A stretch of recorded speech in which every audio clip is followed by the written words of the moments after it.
हिंदू धर्म की पौराणिक कथाओं में अनेक राक्षसों का वर्णन मिलता है जो अपनी शक्ति, वीरता और आतंक के लिए प्रसिद्ध थे। लेकिन उन राक्षसों में से कुछ ऐसे राक्षस थे जो बहुत शक्तिशाली थे और जिन्हें हराना लगभग नामुमकिन था। हमारे पौराणिक कथाओं में कुछ राक्षस ऐसे थे जिनका जिक्र बहुत ही अलग तरीके से किया जाता है क्योंकि उनकी शक्तियाँ खास थी। इन राक्षसों के संहार के लिए तो कई बार भगवान को ही अवतार लेना पड़ा। तो चलिए पौराणिक कथाओं के उन 10 राक्षसों के बारे में जान लेते हैं। नंबर 1, रावण। रावण के बारे में कौन नहीं जानता। वो न केवल शक्तिशाली था बल्कि बहुत ज्ञानी भी था। लंकापति रावण ने उस समय के त्रिदेवों को छोड़ इंद्र, यम, वरुण जैसे 30 देवों, यक्षों तथा दैत्यों आदि को पराजित कर तीनों लोकों पर विजय पा ली थी। रावण 10 सिर और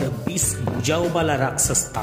माता सीता का हरण उसकी मृत्यु का कारण बना और वो भगवान राम के हाथों युद्ध में मारा गया। नंबर 2, हिरण्यकश्यप। हिरण्यकश्यप एक अत्यंत शक्तिशाली राक्षस था जिसने भगवान ब्रह्मा से वरदान प्राप्त किया था कि उसे कोई भी देव, असुर, गंधर्व, नर और पिशाच ना मार पाए और किसी अस्त्र शस्त्र से उसकी मृत्यु ना हो पाए। बाद में भगवान विष्णु के भक्त प्रहलाद को मारने का प्रयास किया। फिर भगवान विष्णु ने नरसिंह अवतार धारण कर हिरण्यकश्यप का वध किया। नंबर 3, महिषासुर। महिषासुर एक भैंसे का रूप धारण करने वाला राक्षस था जिसने देवताओं को पराजित कर स्वर्ग पर अधिकार कर लिया था। देवी दुर्गा ने महिषासुर का वध किया और उसे पराजित किया और तभी से दुर्गा पूजा और नवरात्रि की उत्पत्ति हुई। नंबर 4, दुर्गामासुर। अपने पिता की मृत्यु का प्रतिशोध लेने के लिए उसने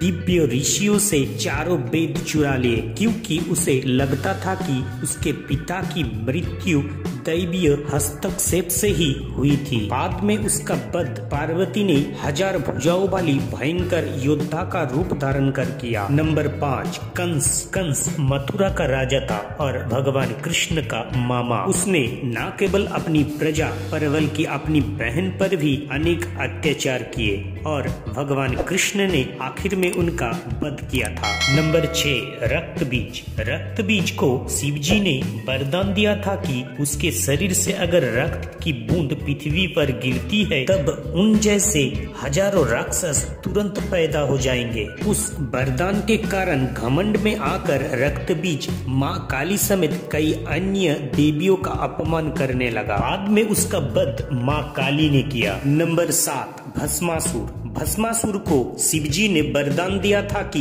वो जिसके सिर के ऊपर हाथ रखेगा वो नष्ट हो जाएगा। पार्वती माँ को पाने के लालच में भस्मासुर शिवजी के सिर पर ही हाथ रखकर उन्हें भस्म करना चाहता था, लेकिन बाद में श्री कृष्ण ने उसे छल से मारा। नंबर 8, अंधक। अंधक का जन्म माता पार्वती के पसीने से हुआ था। भगवान शिव ने उस बच्चे को दैत्यराज हिरण्यकश्यप को दे दिया। अंधक ने ब्रह्मा जी से अपना वध ना होने का एक जटिल वरदान मांगा था, लेकिन बाद में वो माँ पार्वती पर ही मोहित हो गया और यही बेवकूफी उसकी मृत्यु का कारण बना। बाद में अंधक का वध भगवान शिव ने अपने त्रिशूल से किया था। नंबर 9, सुबाहु। सुबाहु एक भयंकर राक्षस था जिसने विश्वामित्र के यज्ञ को नष्ट करने का प्रयास किया। बाद में जाकर भगवान श्री राम ने सुबाहु का वध किया। नंबर 10, धूम्रलोचन,